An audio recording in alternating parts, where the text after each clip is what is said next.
সময় এনেকুৱা যে আলাপৰ মাজত প্ৰলাপ বেছি।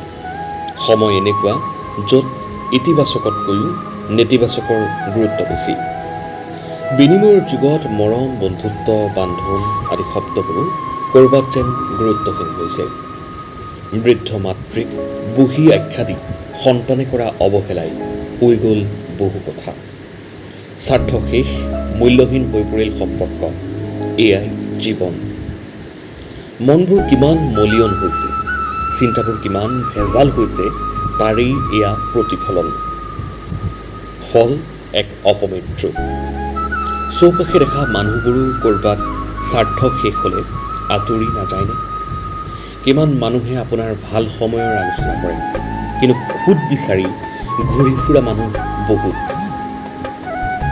খোজ মাৰি সামাজিকভাৱে এটা স্থিতিক বিচলিত কৰাটোৱেই একমাত্ৰ উদ্দেশ্য বহুতৰ বাবে।